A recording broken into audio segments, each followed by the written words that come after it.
Pass waits. And Thompson scores! Masaba's in the middle. Wednesday here could seal it. Casimir finds Masaba. It's now Bannon. Bannon with a great ball in. Here's an opportunity. Palmer scores! Liam Palmer has scored for Sheffield Wednesday.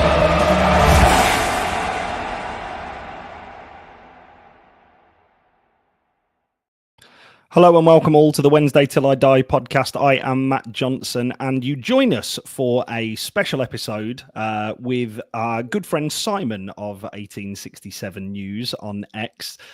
We've spoken to Symon numerous times throughout this very troubling time at Sheffield Wednesday. Symon obviously was originally linked to this because he heard the chairman's plea of go out and find me a buyer if you would like change, and took it very literally, and has invested a huge portion of his life into this over the past couple of months. But yeah, Symon, first off, how are you? I'm fine, thank you very much. Yeah, I'm all right. You know, it's a roller coaster, isn't it? Just when you think there might just be a little bit of good news, there comes another 2 or 3 doses of bad news. But yeah, getting through it. I think it's got to the point now where most of us in the same situation where it's like, let's just get it over and done with. It's kind of gallows humor now. You know, we've given up hope of most of the good things happening, but it's just a case of let's just get on with it and see what happens. Yeah, myself and James were obviously discussing it at the weekend, and we were talking about the fact that it's at a situation now where at certain times, if you don't laugh, you will cry, or you will get really, really angry and upset about it. And it does feel, I think, just to back up your comments there, Symon, I think it feels at the minute like you are getting one piece of good news to every 4 pieces of bad news, which is an improvement. I must add on, I must add on the previous 2 to 3 months, which have been very much like you just get the bad news, you don't actually get any positives with it. But yeah, there are obviously a lot of things that have been going on around the football club of late since we last spoke, and I know it actually isn't a huge amount of time since that has happened, but in Sheffield, in Sheffield Wednesday world at the minute, a day feels like a week feels like a month, and so on and so such. So first off, let's go right back to the start, Symon, to when we first started speaking, obviously in January, February time. When we did that first pod, we tried to get something started. Has it panned out the way I suppose you expected? No. Well, I mean, yes and no. I mean, like you say, we wanted to try and get something started and to try and get a bit of a movement going, and that part of things has gone fantastically well. You know, it's been brilliant. The way that fans have really sort of got on board, and the way that everybody's got mobilised and everybody's got behind certain things, that's been absolutely brilliant, and has been far in excess of what we could possibly have hoped for. But in terms of the amount of time that it's taken, the amount of time I'm spending doing this, I thought we're just doing a bit of a podcast and just updating a few people on a few things. And yeah, it's got to the point where it's kind of been almost like a full-time job for various periods of these last few weeks.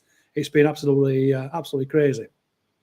Yeah, I can imagine, Symon. You're always very, very busy. I mean, just from my perspective, I know we've spoken kind of like off camera as well. Like, it feels like I've developed more connections surrounding Sheffield Wednesday than I've ever done so in my previous 30 odd years of following this football club. It's bizarre, isn't it?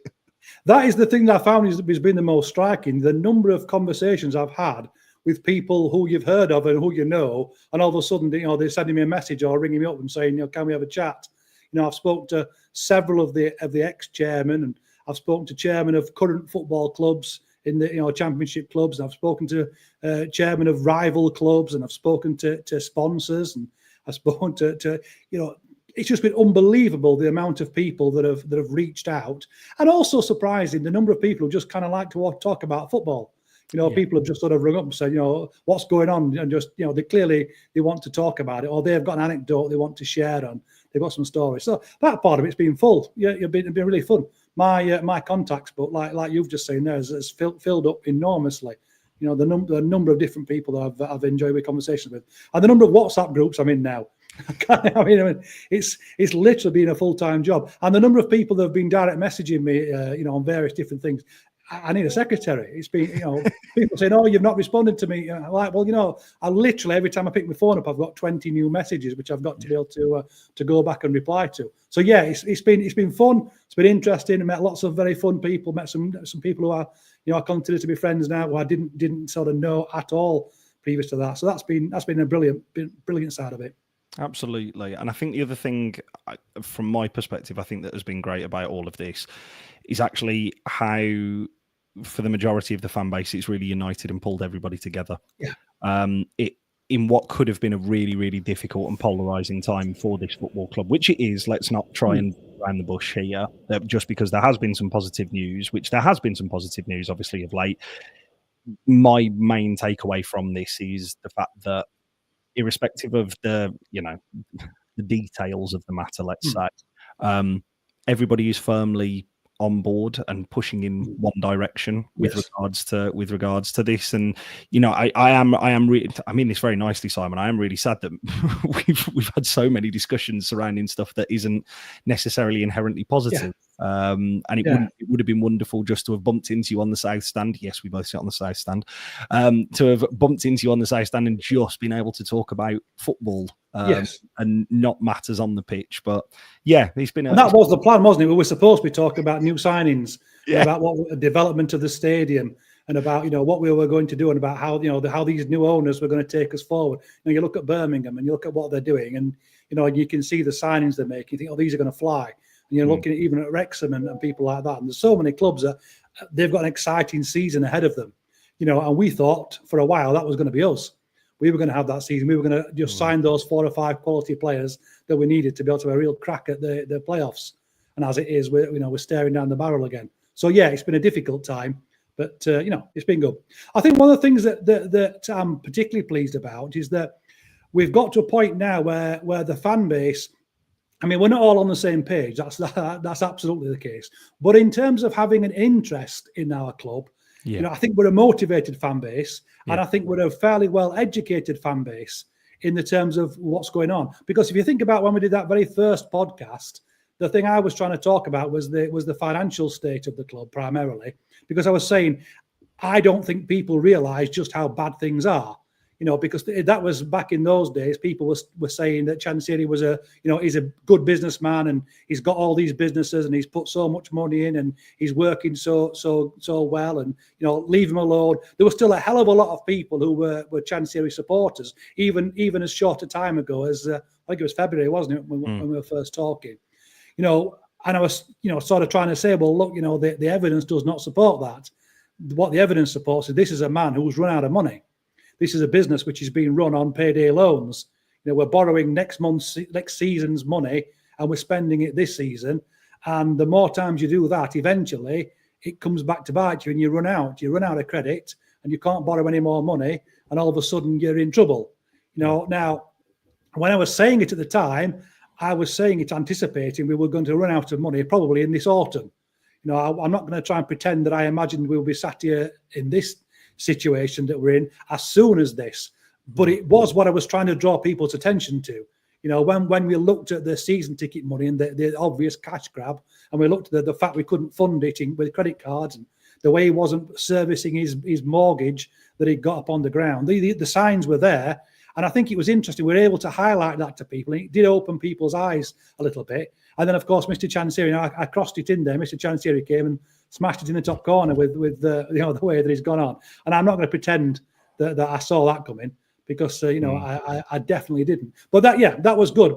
So the people who thought, he's a wealthy businessman and he knows what he's doing, let's just leave it to him, I don't think there's any of those left anymore, are there? And I think there certainly were at the beginning. No, I think the other thing that is worthwhile drawing credit to here, and two people who do deserve credit, and a wider organisation who deserve credit here, is Jim and Rob, who, and along with the other 1867 protest group, who originally started this and originally tried to drum up support with the fan base. They saw this coming a while ago, and they were nicest will in the world. They were battered from pillar to post. They were. The very first thing we said on the first podcast was, "I'm not 1867 group," because it was toxic. You know what I mean? Because everyone was giving me no end of stick, saying that I'm part of that group, and that was a big thing. But they were right, weren't they? Yes, they were. They were right. Yeah. They've been totally and utterly vindicated, and all those people who gave them stick owe an apology, don't they?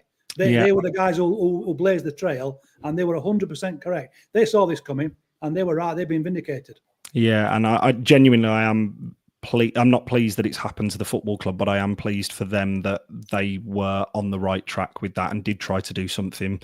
I think another group that does deserve some credit for their efforts during this, and I'm sure there will be lots more efforts over the upcoming season as well, is the Sheffield Wednesday Supporters Trust as well, in terms of organising and mobilising fans en masse into the biggest protest that this football club has ever seen, and have been continually consistent on their messaging throughout, which is fantastic, because again, all of the people who are mentioned obviously they're not getting paid for this. No. It's very much off just the love and the want for better for the football club. And they work hard and they put some hours in. I mean, Ian Bennett, he runs his own business, and he's a very busy man, and the hours he puts into that. And there's so many other people behind the scenes, accountants that are sat there working with figures and people organising things. Tremendous amount of work goes in, and they still get stick, and they really shouldn't, because their heart is absolutely in the right place, and they are important to us, and they're going to be important going forward. I mean, they were mentioned in Parliament today. They were given credits in our Parliament as part of the discussion as to why we need to have a regulator. Our Supporters Trust was mentioned, and they were the ones who organised the meeting with the MPs last night. They're doing a fantastic job, and we're one of the biggest supporters trusts in all of the league now, and we're possibly the most active. And it's good to know that when the chips are down, you've got people like that in your corner. You've got those people who are fighting for us, because it may well become a point in time. If we get to the absolute worst case scenario, we're really, really going to need the supporters trust to be there to be able to organise things, to be able to take us further forward. So they've got to get some credit for that. Yeah, absolutely. Okay, that's enough of the backslapping.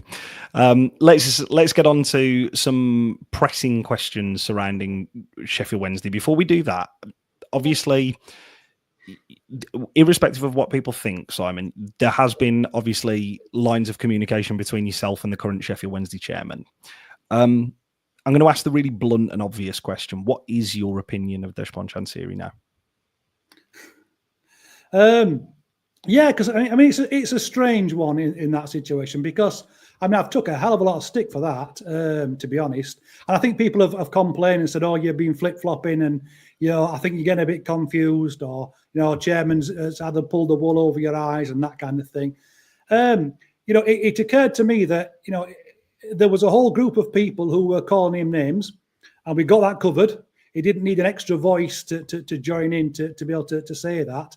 What we were short of was a sort of an honest broker, someone to sort of get in between and try and see if we could find a way to be able to establish communication, and for there to be able to try and provide a bit of a link, and to be able to get negotiation, and just simply to be able to try and understand what was going on and how things were there.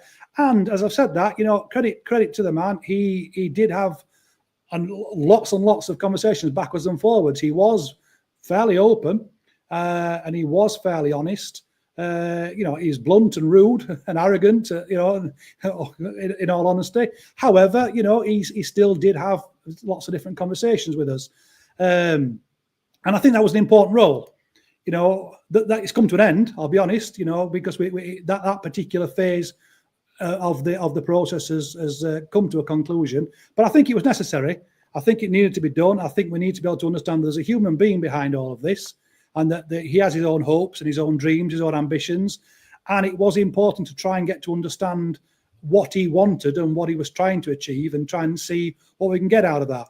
So my opinion of him is as I said previously, he's not a monster. He's not evil. He's not doing this on purpose. He's not playing games. He's not being spiteful. He's not trying to wreck the club just simply to be spiteful to people. That's all completely rubbish.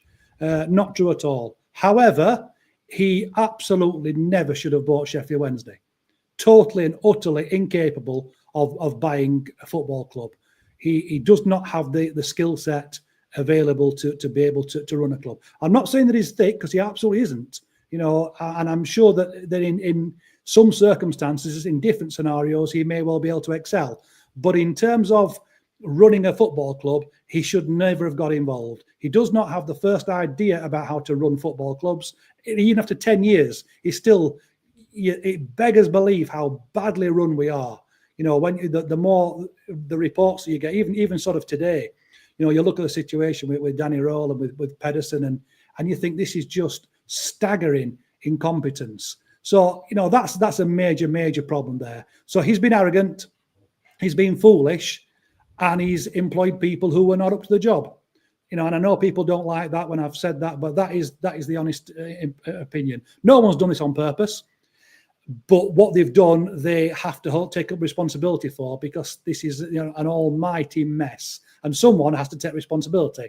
And Mr. Chansiri calls himself the chairman, doesn't have a board, but he's the chairman of it, and he has to take responsibility for that. But I think my summary of the situation is that the football industry as a whole is a very, very difficult industry in which to operate. And it's an industry that chews people up and spits them out, particularly naive foreigners. And it's an industry that sets itself up to be able to have that opportunity. And they've seen Mr. Chansiri come along. They've seen he's got some money. They've seen he's naive, and they've had his pants down, quite frankly.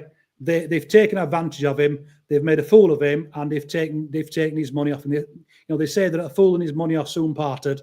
And I think that's been the case that's happened over the time. They've taken advantage of his naivety, and I think that's what we've got to bear in mind, that when you have a foreign owner, and not just Mr. Chansiri himself, but any of the foreign owners that have come in, and let's be honest, some of the English owners that have come in, every single time you've got an owner who's lost £150 million, there is a counterparty to that.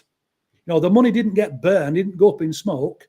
Every single penny that he spent and that he wasted was spent within the football industry. So somebody received that, whether it's an agent, whether it's managers, whether it's players in wages, whether it's other clubs in transfer fees. That external money that was brought into the football organisation and was swallowed up by the organisation, the football organisation thanks him very much for that, because some people have done well out of it. And I think that's part of the problem that you have. Football itself, and this is one of the reasons why we absolutely need the independent regulator. It could, if it wanted, regulate itself much better. It could avoid people like Mr. Chansiri naively coming along and buying football clubs and then having himself bankrupt eventually. But I don't think that football is really that bothered about doing it. I think it's designed so that some people will always do all right out of it. I think the people who are designing the rules have done quite well, and it's people like Mr. Chansiri and so many others like him who have fared very, very, very badly. And I think that's a lesson for him to be able to learn. I think it's a lesson also for the next owner that comes along.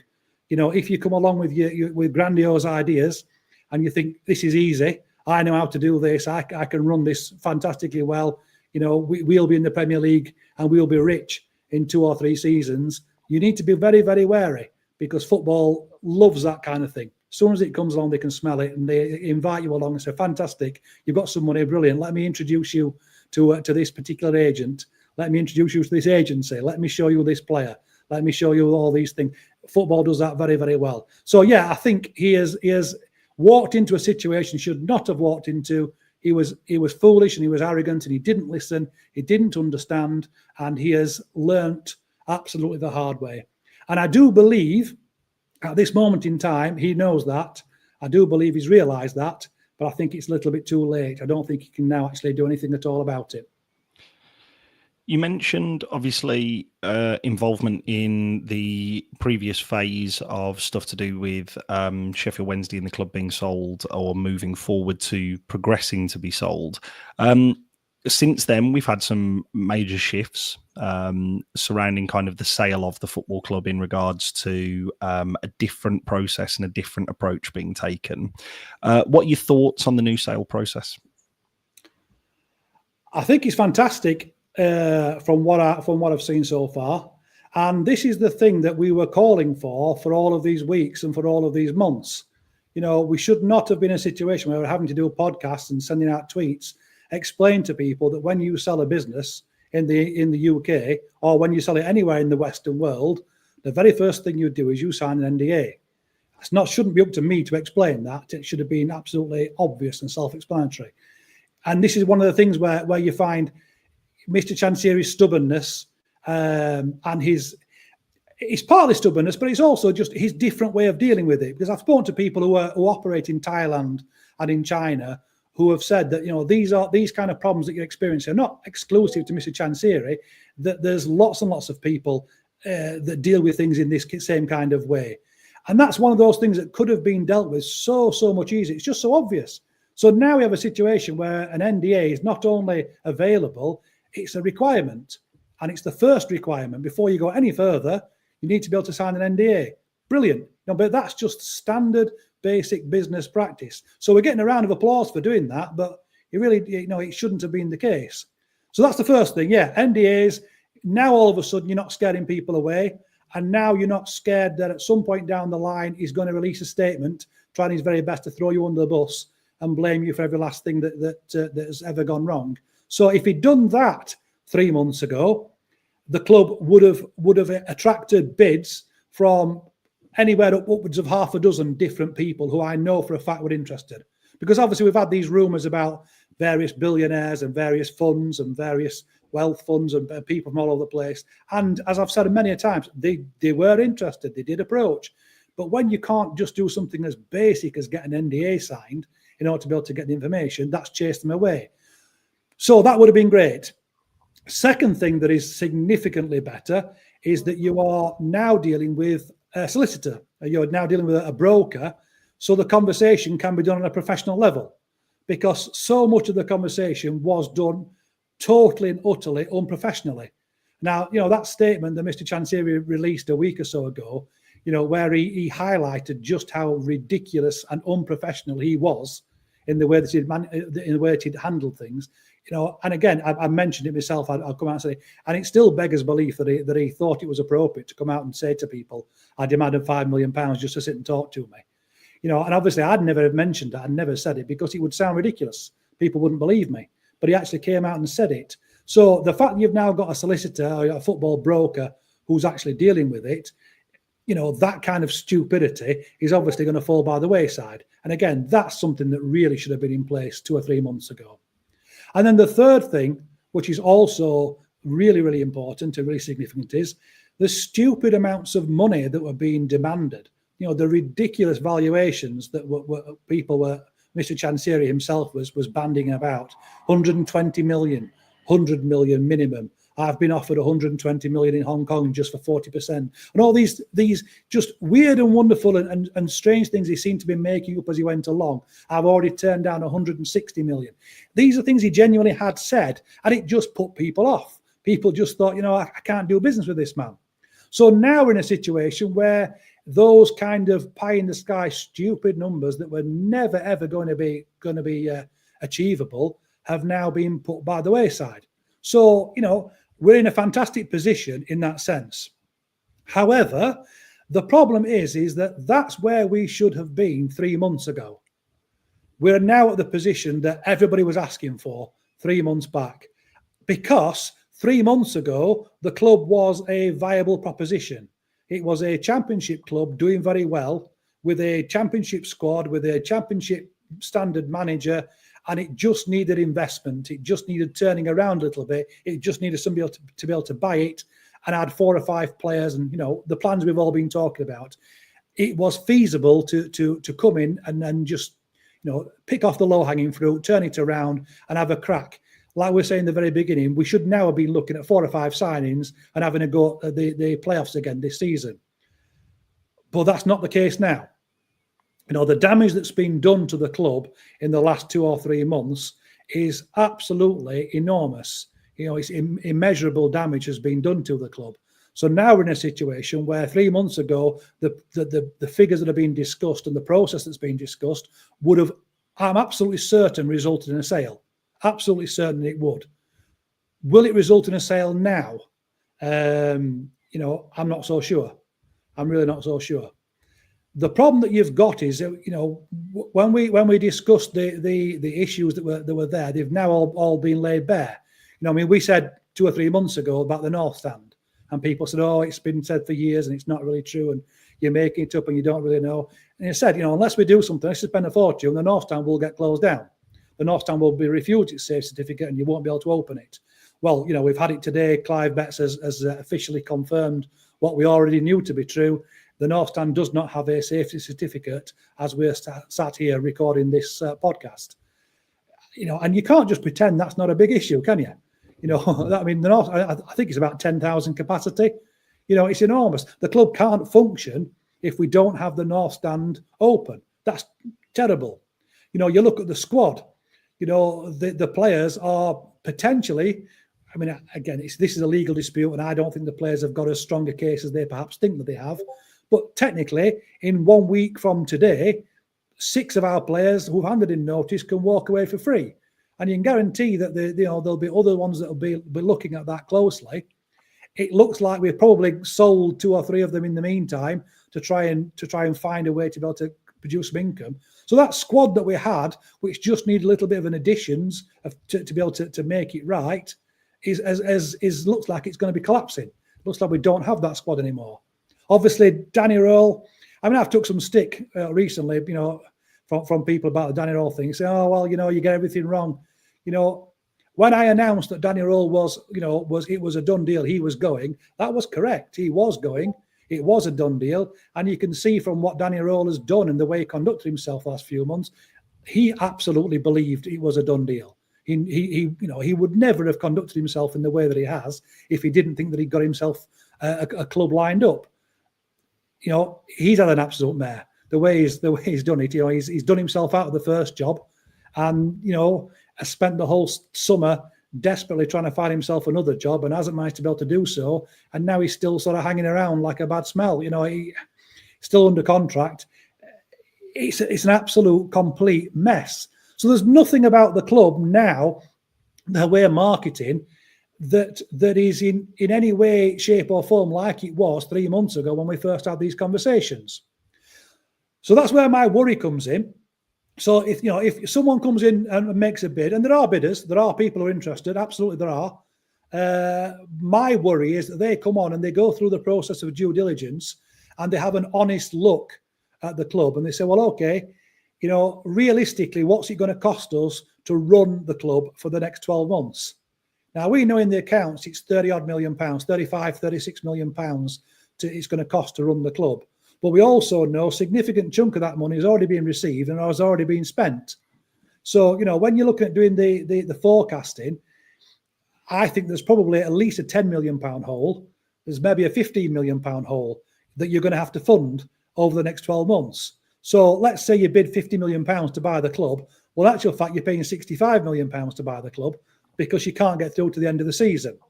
Now, when I was doing forecasting, I'd said previously, I was saying we're probably going to have to be able to find some way to be able to raise some money.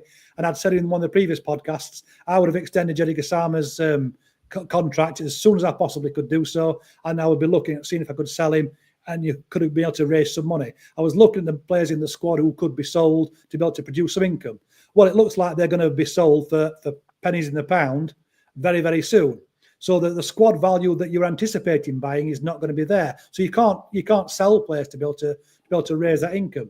The North Stand, which we knew about, you're talking 3 million, perhaps 5 million, 6 million. Nobody really knows what it's going to cost. It looks like we might be able to patch up the roof and find some way to be able to get a safety certificate. But if we do, it'll only be temporary.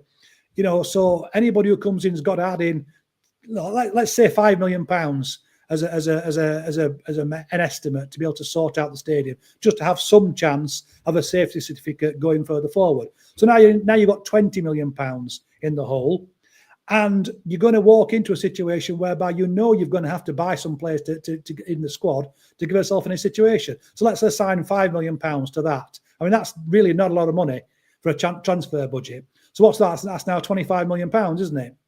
So if you bought the club for £50 million, you've really bought it for £75 million, haven't you? And that's now starting to look like quite a lot of money. Now, if you also add in, we're now talking on the 8th of August.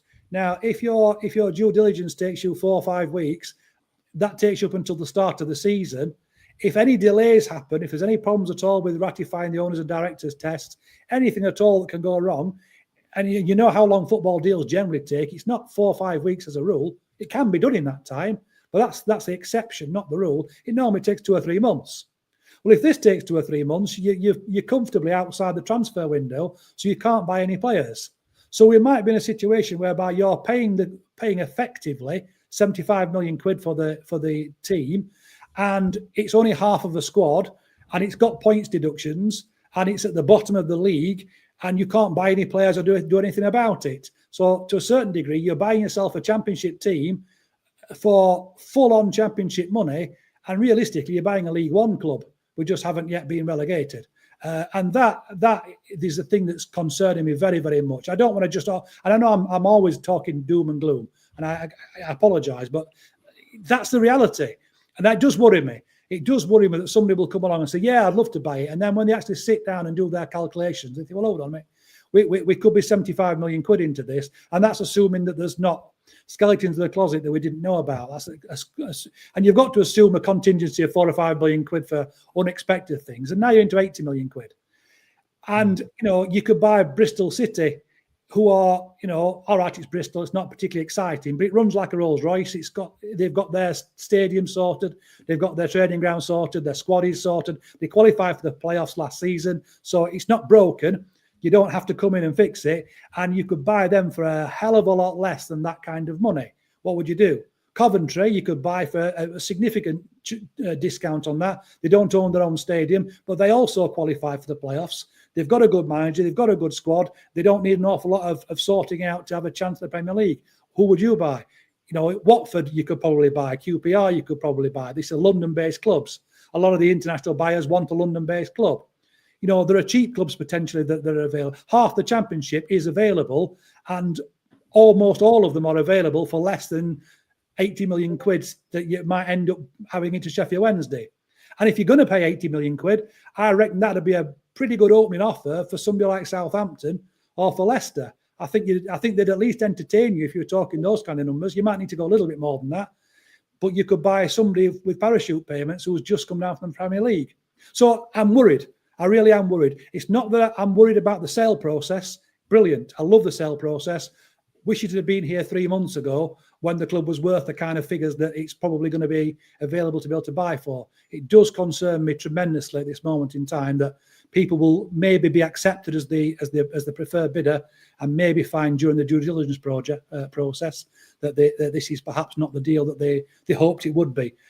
I genuinely hope I'm wrong, and I'm sorry that I'm I'm always talking negative, but that's how I see it. I am worried. I'm really concerned. Yeah, it can't be anything other than honest, Simon, from the stuff that you've done from the start in regards to this. And again, as we said right at the top of this, the information is there for people to take it and see it and view it how they would like themselves. So, yeah.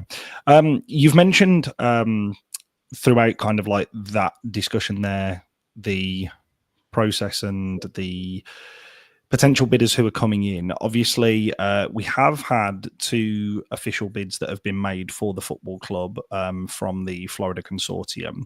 I don't, obviously, I know yourself and themselves, and also in the statement themselves, you've discussed kind of acting as sort of like an intermediary, sort of, so to speak, between all 3 parties. Just an honest question, do you think that the Florida Consortium would be tempted with another bid themselves? I think now the scenario has changed, probably.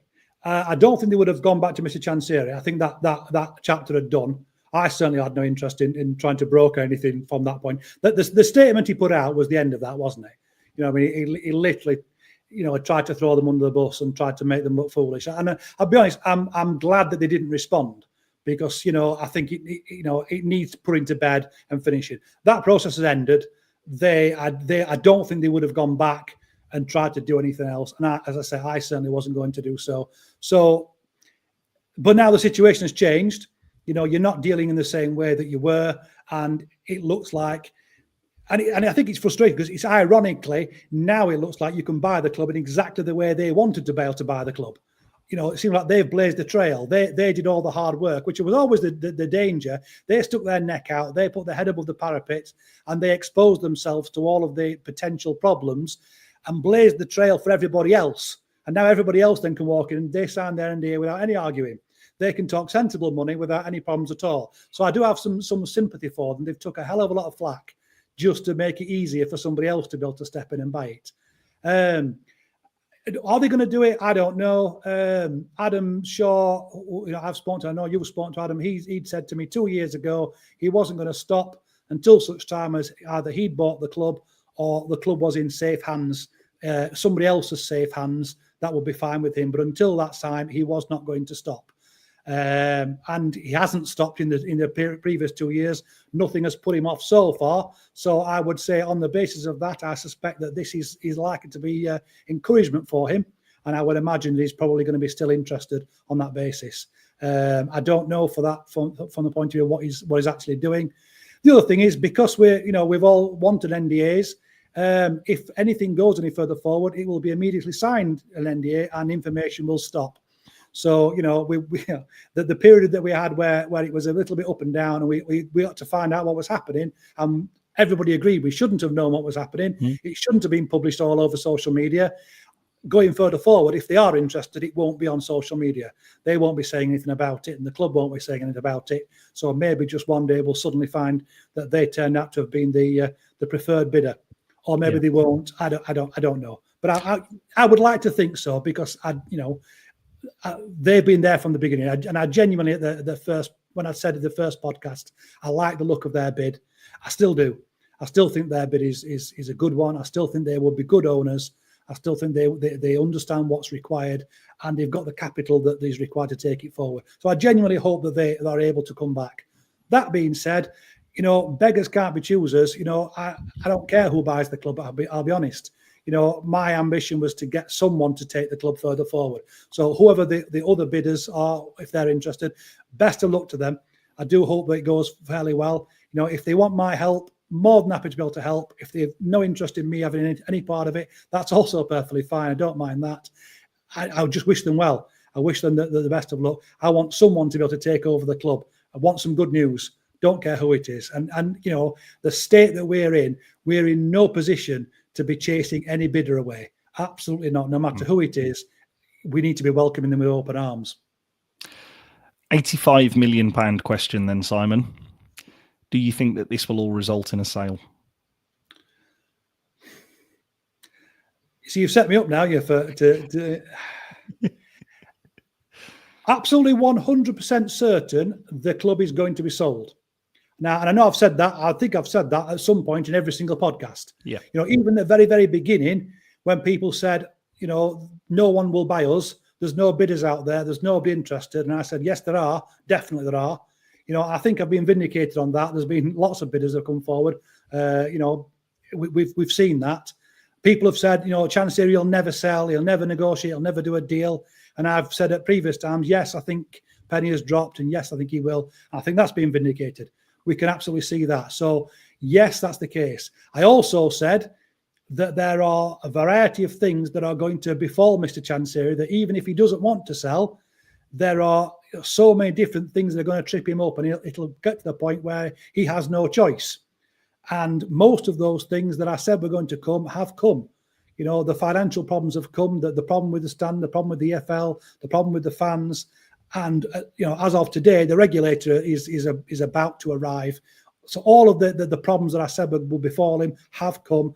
And even if he chooses not to, even if he wants to be awkward, even if he wants to set silly prices and silly terms and conditions, he can't carry on like this. We have come to the end. And every single person who was involved has realised that. And I think every single fan has realised that.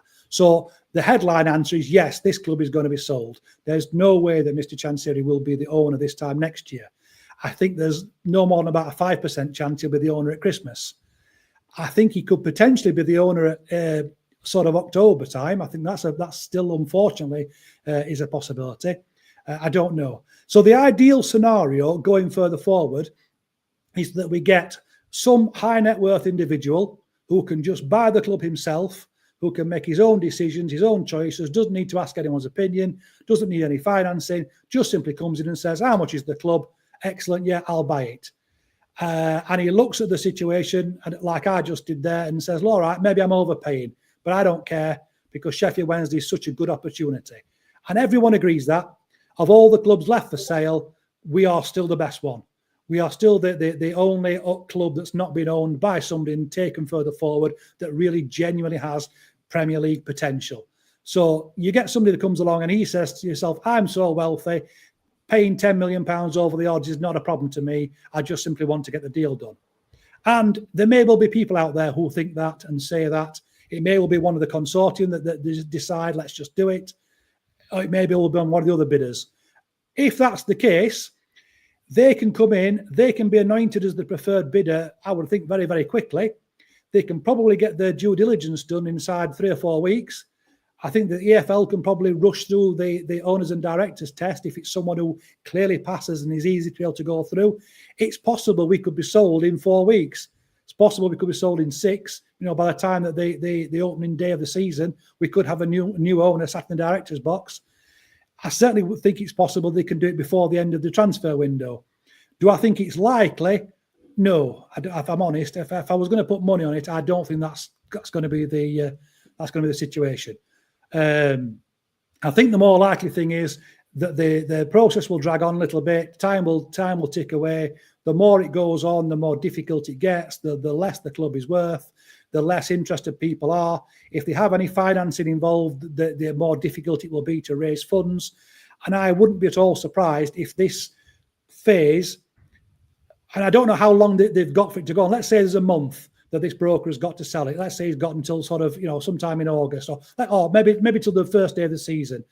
And at that point, that particular has to close. I wouldn't be surprised if at the end of that we have a buyer anointed, but we don't have the due diligence done. And I wouldn't be at all surprised if for some reason it collapsed during the due diligence. I don't want to be doom and gloom, but that's what I wouldn't be at all surprised what happens. If that's the case, we're running into the worst case scenario, which is Mr. Chansiri will still be in charge at the end of the transfer window, and we will have half a squad, and we'll just have to get by with whoever he's managed to sign or whatever we've managed to do. I don't believe that financially he will be able to make it much beyond a month or two into the beginning of the season. I think realistically somebody will end up, there'll be a black swan event, there'll be something that draws an end to it. Maybe that's the EFL, maybe it's someone puts up a winding up order for the club. Maybe the players all get to walk. I don't know. There's all manner of things that could potentially happen.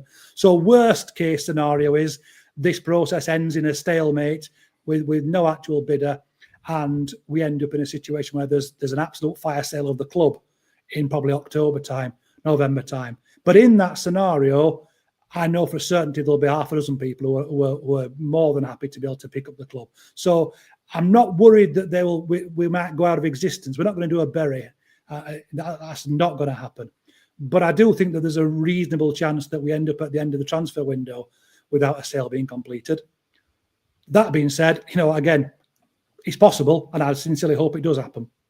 Okay. You mentioned a couple of different organisations there, Renee. One which, as of the time of recording today, is set to come into existence in the coming weeks and potentially months. The EFL and the football regulator, in particular the football governance bill. Do you have any information on what's happening with either of those? We have obviously had some stuff in the news today at the time of recording surrounding the football governance bill and it passing through its final vote now I think it's got one more step before it's ratified and passed into law. But yeah, do you have any indication of what's happening with the EFL or the football regulator bid? So we'll deal with the football regulator bit first of all. Obviously, I think most people realise that, yes, it's gone through. The bill has been passed, finally. So that's fantastic. I think it took a little bit longer than it should have done, but at least it's been passed. But it isn't officially signed into law. It's not on the statute book as yet. That will come later on. We know who the regulator is going to be. We know what the regulator is going to do. But by and large, obviously there were some amendments which have been proposed today, but we know in broad strokes what's going to do. We had a meeting last night, the Supporters Trust and one or two others, and I was part of the meeting with Clive Betts and also the other MPs from Sheffield, who I've got to say at this moment in time have been fantastic, really have been fantastic. I've not had a situation where I've had to deal with local MPs for any particular issue before. but they were fantastic. They've done what they could do. They introduced the meeting by saying, okay, what would you like us to say? Who do you want us to speak to? What points do you want us to make? They were brilliant. And Clive has worked tirelessly. He's really been a tremendous supporter of that. I think Jim had tweeted early on today saying he's not necessarily a Labour supporter, but in terms of, what he's done, he's been brilliant. I mean, if you think when you want an MP to represent his constituency, absolutely, I can't recommend him, too highly. Been fantastic. So they've been great. But one of the things he mentioned in the meeting, in terms of the regulator, is they're not realistically. If we're looking for the regulator to come and actually fire the bullet that finally makes Mr. Chansiri divest himself of his assets, that's probably going to be Christmas at the earliest. So he's not going to come and save us before the season starts. That's a certainty. And it may well end up being after Christmas and into the new year before that comes. I think, if all else has not winkled him out by that stage, the regulator, I'm quite certain, will put the final straw. But so the cavalry are coming, but we're going to have to hold the fort for 6 months. And I don't think that's going to be the case. So the regulator is fantastic, and Sheffield Wednesday are an absolute perfect case for why the regulator is needed. But I think ultimately it might come a month or two later than was perfect timing from our point of view. That's not their fault. It's just that's the way that it is. So the EFL. The EFL I've got some sympathy for. I say some sympathy because in the same way as I've had a lot of stick for people complaining, saying, "Oh, you're on Mr. Chansiri's side. Oh, you're just working for the consortium. Or you're just trying to get your own bit sorted out. Or you're just trying to be prominent. Or you're not doing all the complaints and things that you kind of get where you're trying to please everybody and you end up pleasing nobody if you're not careful. Yeah. They all good. So you're speaking to a teacher. I know that full well. Well, yeah, exactly. And there's lots of situations. Sometimes it's not black and white.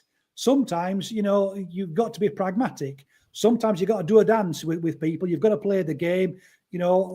It was appropriate to play the game with Mr. Chansiri for a while. It's for 2 months or so, the only bidder that was on the table was the US consortium. So they were my best friends. They were the people I'm promoting because they were the only people to buy it. If there's other alternatives, I'll look at those. And that's what you've kind of got to do. So the EFL's in that situation whereby they're wearing about 4 different hats. And as a result, everybody ends up being unhappy with them. And to a degree, rightly so, because I don't think they've done things in the way that you would like them to have done it. So let me just try and explain how I see it. The first thing I think people need to understand is the EFL, it's as it says, it's the football league. Their job is primarily to ensure fairness in the football league. They organise a league competition and they organise it to make sure that no team gains an advantage through cheating, through poor means, through doing something they shouldn't have been doing. That's what they do. They're not there to regulate on behalf of fans necessarily. They're primarily put in place by the clubs. It's a league of football teams. So their paymaster, their bosses, the people who guide them and tell them what they want to do and set their remit, really is the chairman of football clubs. Now, the chairman of football clubs are not going to set up the EFL in such a way as they're going to whack the chairman of football clubs over the head with the rule book all the time. Just stands to reason that's not going to be the way they're going to do it. So that you read the Football League's guidelines and they have certain rules and regulations, and it's absolutely clear Sheffield Wednesday have been in breach of several of those guidelines. You can see it. But then when you look at how they are guided to apply the rules, the chairman kind of turn a bit of a blind eye to their own misbehaviour. It seems that way to me, that the clubs don't want a scenario whereby most of the championship is breaching the rules, most of the championship is technically insolvent, most of the championship is losing money hand over fist, and they don't want a situation whereby they're not allowed to do that. They want to run their business the way they want to run it, and they do not want their hard-earned money that they've invested in their football clubs that they own to then suddenly be wrested away from them by an organisation they control, an organisation they've set up. So the EFL don't have a mandate for regime change. They do not have a mandate to get rid of bad owners. It's the owners who tell them what to do. It's the owners who write their rules. Now, obviously, as part of the rules, they have a responsibility to be able to represent fans. And they do that. And they are trying to do that. But we have to understand that, first and foremost, they're not there to get rid of chairmen. That isn't their job, and they're not going to try and do that. They set the rules of the league. And now you think of it from the point of view of the league, what can you do? What levers can you pull? Well, what you can do is you can dock people points in the league, which is what they do. You can stop people making transfers in the league, which is what you do. They can't say to the chairman, you must sell your club. They don't have the mandate for that. So I think sometimes people are saying, why don't you just do this? Well, they can't. They're not doing that. They can't, and they're not supposed to do.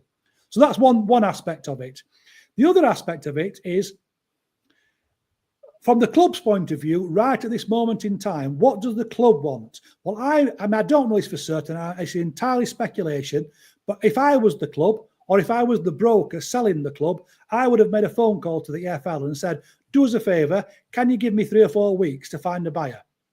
And during that 3 or 4 weeks, please don't whack the club over the head with every single fine you can possibly do. Please don't make it so that the club is utterly unsaleable.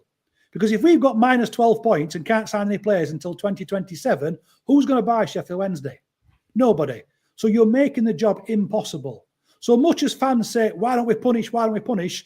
All they can do is punish the club and make it so nobody will buy it. So I think, and I'm, again, speculation, but if I was representing Sheffield Wednesday, I would have had that phone call. And if I was the EFL, I'd have probably said, look, all right, I'll give you a short piece of rope, find a buyer and find one quickly, and we'll hang on. And I think it's probably important to look at, the EFL have charged Mr. Chansiri personally and charged the club with several breaches. But they haven't set a date whereby they're going to do the hearing. And I think that's probably important, because you could have just set the date, couldn't you? Yeah. I mean, most people think it's an open and shut case. You could have just got on with it. They haven't just got on with it. So, and I think that gives us a bit of a clue. Someone's asked, can you just hang on a little bit? And I think the EFL perhaps are doing just that. Now, before we get up in arms and say, oh, that's ridiculous, you can't do that, let's just think about this pragmatically. If they do that, you've made the club unsaleable. So we need a scenario whereby the EFL are very much paying attention, which they are. We need them to focus on punishing Mr. Chansiri, which they have done. We need them to be able to hold off just a little bit about punishing the club, which they have done. We need, realistically, we want the EFL to do pretty much exactly what the EFL has done. Now, if this period of time goes by and we don't get a buyer, then, they've got to do what they've got to do. And I'm quite certain that they will do. You need to hold the hearing, and you need to hold Mr. Chansiri's feet to the fire. And, if he's guilty, then he needs to be charged. And, the club is, if they're in breach of the terms, they're going to have to get what they're going to have to get. But I'm pleased, actually, that the EFL at this moment in time haven't yet done it. We want the EFL to bark. We don't want them to bite. Yeah. I think, again, all fair comments surrounding both EFL and football regulator, and in particular the governance bill that's been talked about today. 2 more points then before we kind of wrap up for this particular pod, Simon. Henrik Pedersen has been brought back into the fold as one of the coaching team who was here previously, brought in under current manager Danny Röhl. What are your thoughts on Henrik Pedersen? I think it's absolutely fantastic news. Yeah. I really think it is. And I don't think people have really understood just how good that news actually is. And you've got to say well done to everybody. You've got to say well done to the club, because they did get the man. I mean, I'd said several months ago, Henrik was going to be the guy who was going to get the job once it was clear that Danny Röhl was not going to be the manager going further forward. I am incredibly frustrated that it took this long, because it really, really shouldn't have done. I don't know who's given the club legal advice. And obviously, as I've said many times, I'm by no means am I qualified to give legal advice, but just basic understanding suggests that they really could have found a way to have appointed Henrik Pedersen as the manager at any point you wanted to. I mean, I think you could have probably done so in February. Certainly could have done in March, April or May. And by the time the season had ended, I think, you really could. So to imagine we've got as far as this without properly doing it, and even still today, we've got a bit of a fudge. We haven't appointed him as the manager. We've just simply quote marks, we've extended his contract. We still haven't properly done the job because technically we've still got a manager, Danny Role. So that bit aside, that's the only negative. Henrik Pedersen, fantastic. In terms of what he brought to the club in the last 2 years when he was here, tremendous amount. I think we're going to find out next season that Pedersen brought a hell of a lot of what was good about Danny Role. We saw tremendous football under Danny Role. We saw movement and drills and people in a discipline, and people rotating and ideas, and the way that he'd gone about coaching things that we all loved. I think we're going to find in this next season that a lot of that was actually Henrik Pedersen. He was the guy who was actually masterminding behind all of that. I mean, Danny Role learned his trade under Red Bull, as we all know. But Henrik Pedersen is also a student of the Red Bull philosophy. He's the guy who has the handbook on Red Bull and the way they go about it. He knows how to do that, and he's a big part of it. And I think also, back to the Southampton job, I'm absolutely certain that when Danny Role was recommended as the next manager of Southampton, it was recommended at the time, you need Henrik Pedersen as his assistant.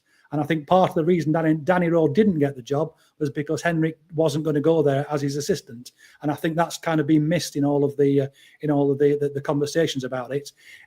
Danny Role was a tremendous coach and he did a fantastic job, but Henrik was a very, very big part of that. And then the second thing that I think is also important is we can't put too little by the fact that Henrik has stuck around. This is a guy who was very, very popular, who's been offered jobs, who's had opportunities. Premier League teams have been wanting to talk to Henrik. There have been international teams have wanted to talk to him. He's had opportunities all over, and good opportunities at very, very good clubs. And all the way through it, it seems that he has stuck to his guns and said, I like Sheffield Wednesday. I've fallen in love with this club. I've fallen in love with Sheffield, and this is the place I want to be. This is the job that I want to have. And he's forsaken, to my knowledge, about half a dozen jobs in favour of taking the risk that he might not even get it eventually. He's insisted he's going to stick around. And that counts for something, doesn't it? Yeah. This is a man who says, Sheffield Wednesday is my club. Sheffield is my town. I'm staying here. And he clearly fancies it. He clearly thinks he can do the job. He's not going to sign up just simply to have a relegation on his CV. He clearly thinks he can do it. He thinks he can keep us in the Championship. And again, that you've got to say, congratulations, well done. And you've got to back him, haven't you? You've got to say, that the man says, I'm staying and I'm going to do it and I'm going to keep us up, then he gets my vote. He really does. We should be singing his name from the very first match because he's fantastic. He's nailed his colours to our mast. He's refused to go anywhere else. He's one of us. Fantastic. And I think it's a brilliant, brilliant signing. And I think it's a shame he didn't get the big fanfare of, welcoming in, saying he's going to be our new manager. He's got a 3-year deal as a manager. We've had to just sort of a little bit under the radar. He's only extended his contract and he's had to skulk off a day late to St. George's Park. He deserved a bit of a fanfare. He really did. But hopefully he'll get it. First match of the season, we all need to cheer him, all need to sing his name. And I think we're going to suddenly find that, we're not going to miss Danny Role. Second part of this then, there have also been reports of Sheffield Wednesday being involved in player sales, which is a rarity for anything Sheffield Wednesday related in the last 10 years. Not necessarily the conditions that you want sales to be happening in at present. However, there are sales that are being reported. Do you have any information surrounding those sales currently being discussed at Sheffield Wednesday? Yeah, I was told a week or two ago that we were most definitely trying to market our assets. I mentioned in a tweet that I'd spoken to somebody from another Championship club who said they were looking at even as many as 2 or 3 of our players and deciding which ones that they fancied. I was told some idea of numbers, and the numbers were a hell of a lot less than they were probably worth in a normal sale. And, it's just so disheartening, because we did have 1 or 2 decent players, 1 or 2 who were assets. And it looks like we every chance we will be starting the season without them. It's just that, it's just so frustrating because how many times have we had the conversation said we need to sell players? The only way you can survive as a Championship club is to sell players. We need to buy players in, develop them, move them on into profit. And we finally, after 10 years, we finally decide now is the time to start selling our players. and we do so in a fire sale, and we are basically giving them away. So yeah, it's galling. It really is frustrating, and it just puts the cherry on the enormous, great big cake ball that of Chancery 10 years. That, you know, I mean, it's that 150-year ribbon. I think is the way I would describe it, Simon. That it's ribbon finally that worked out selling players just when we could really do without it. But that being said, you know, the information I keep getting out of the club is that we are in an absolute diabolical mess. We really, really, really are. And obviously we're at a time of the year when there's no income, and there's a significant chance that the TV distribution money will be withheld for the good of the club. You know, that's something that has been petitioned by some people to the EFL, and I know that the EFL are considering it. I spoke to somebody who was a very senior member of the EFL previously, who's told me that withholding the payments for the future of the club is a relatively regular thing. We just don't hear about it. It has happened many occasions. It's certainly something that can be done and should be done. And I think there's every chance that will be done in this particular case. So if the TV distribution is withheld and the solidarity payments are withheld, that leaves Mr. Chancery with literally no money in the bank and no way to pay the wages. Now, we're all complaining, and rightly so, that it's disgusting that the staff haven't been paid, because it is. It's disgusting that the players haven't been paid, because it is. You've got to pay the staff. You've got to pay the players. But the man hasn't got any money, so he can't. And he isn't going to get his income, so he can't pay it out of that. So what can he do? Well, all he can do is he can sell the assets. And if that's what he's got to do, then that's what he's got to do. Well, where do we go? You know, we're under embargo, we're under transfer restriction, fee restriction. He's got to do something. And if he just simply continues to never play the players, you know, even the legal argument that we have that maybe the 2 months doesn't apply, it'll definitely apply if you just carry on never paying them, won't it? And somebody will issue a winding up order at some point. So he's got to do something. And we've all criticised him for acting, doing too little, too late. He's acting at least. He's doing something. There will be some money coming in, and you would like to think that money will be used then to pay the members of staff. And they deserve it, because they're in a terrible situation, and they are absolute troopers the way they've carried on. You know, I've tremendous sympathy for them. The conditions under which they are working, keeping the club alive and trying to do the best they possibly can, and to do so without the pay. They need to be paid. And if we have to sell our best assets to pay them, you know, what can we do? That's the mess that we're in. You know, it's got to be done, I'm afraid, annoying though it is. Yeah, I agree with you, Simon. I very rarely offer, obviously, my opinion on these, but I would just like to echo those comments. Yes, as bad as it may be for a product of 11 players that go out on a pitch and for us as fans to watch, if it comes to selling players just to pay, you know, club staff, then my full support of that, because I would much rather that the people who have been keeping the club operational for the past couple of months on either delayed or sort of like supplemented wages, I would much rather that they get paid. Last one then for you, Simon. What is next? What can fans do next? What's next for fans to do? I think we need to, we're in a holding phase in that sense, in that the club is definitely on sale. So we can protest saying sell the club, but it's, you know, that's happening. The club is absolutely on sale. We're just sort of sitting, waiting now for that sale process to be able to go through. The thing that is apparent to me now is that we really, really need at this moment in time to find a way to separate the administration, which we are all unequivocally against, we all have decided has to end, and our club. We've got to find a way to separate that, because we don't want to support the regime and what's going on, but we absolutely have to support our club. And we're going to have to find a way. So we started these podcasts with saying, right, let's get the slogan, enough is enough going. And we did that, and it was successful, and everyone agreed enough was enough, and an end has been drawn, a line has been drawn through it. We've got what we wanted. That phase has ended. We're at the end of that particular chapter. We're now at the beginning of the next chapter. And this chapter is backs to the wall. We have to find a way to not get our club relegated to League One. And we really are up against it. The odds are not in our favour. But we are at some point going to find ourselves with a manager who wants to be here. A manager who wants to lead our club. He's going to have coaches who want to be here. And he's going to have players who want to be here. Players who want to fight. Players who don't want to be here, and again, I have no problem at all with people who don't want to work under these circumstances. Best of luck to you. You know, you'll move on if that's what you need to do. And there are still players who I'm quite certain are going to move on, who want to move on, and I wouldn't stop them. I really wouldn't. If you want to join Wrexham, that's where you see your future, and you know who I'm talking about. No hard feelings. Thank you very much for your efforts. You crack on, and hopefully get a couple $100 grand in the transfer fee. But let's have a situation whereby we have players who want to be here, know what's involved, know the fight that they're going to have to get into, and are prepared to fight for our shirt, prepared to fight for our fans. And we, as fans, have got to get behind that. No matter how badly we view the situation, no matter how upset we are, disappointed we are, no matter how we can see these players are perhaps not the same quality that we once had or that we were hoping to have, these players want to be here and they want to fight for us. The staff members who are still here want to be here and they want to be a part of our club. And we've got to say that for the fans. So the slogan that we started with the enough is enough, we've dealt with that. We've got to get back to the we're all Wednesday, aren't we? That's what we've got to do, because we've forgotten that, haven't we, to a certain degree. We've started fighting amongst ourselves to a bit. We mustn't be attacking each other, because the thing is, what we all want is our club to be moving further forward, to be put into better hands. And I think that's the thing we've got to do as supporters. We've got to get on with supporting our club. So I know that there are people who are saying, I refuse to buy the shirt.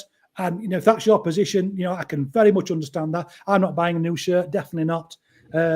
But I'm going to go and watch the club. I've got my season ticket and I'm glad that I have. And I am going to go there and I will be turning up to the home games. I will be turning up to the away games. But I absolutely support anybody who says that they won't, who says that they're not going to do that, because we all need to make sure that we are together, whatever our opinion and whatever way we want to go about it. We've got to stand together. We really have. We can't allow the only asset that can't be sold. Players can be sold, stadiums can be sold, clubs can be sold, but we can't. Us as fans, we can't, and we're the thing that's valuable. And it may well get to the worst case scenario where we as fans, collectively, through Supporters Trust, we might end up being the ones who have to save this club financially. It might get to that point. We can do it, and we're available to do it. But if someone steps in, we've got to support the club. We've got to try and do everything we possibly can to get behind whoever 11 players are put out there, because we've got to try and hopefully not get relegated to League One. And if we do, we're going to have to try and find a way to do it without harming our mental health, without getting disappointed and upset. You know, try and rip the plaster off in one go. To me, it's a shock to nothing now. We're almost certainly going to be relegated. So, you know, anything 20th place and upwards is just going to be absolutely fantastic if we can do that. Okay. Thank you so much for joining us, Simon. I really do appreciate you giving up your time again to us and informing and like the fan base, and obviously giving people information to formulate their own opinions on and take away from it what they will. I hope you've enjoyed it to some degree throughout one of these podcasts. One of them eventually is going to be that podcast where we say, fantastic, it's happened, we've got new owners, isn't it exciting, where are we going to go, what we're going to do? We will one day, we're going to have that podcast. Simon, I genuinely more of the morning podcast in between. That's the Simon, I cannot wait for it. I'm so excited. I am. I would be thrilled to sit down and discuss positivity. It will be great. Yeah. Thank you so much for joining us, Simon, and thank you so much for watching and listening along. We are back on Wednesday with the debate show and on Sunday with the main show. If you are hankering for some more Sheffield Wednesday media, obviously we are available on Patreon as well. If you just head over to our X or YouTube page, you can find all of the links there. Okay. Thank you very much all. Take care.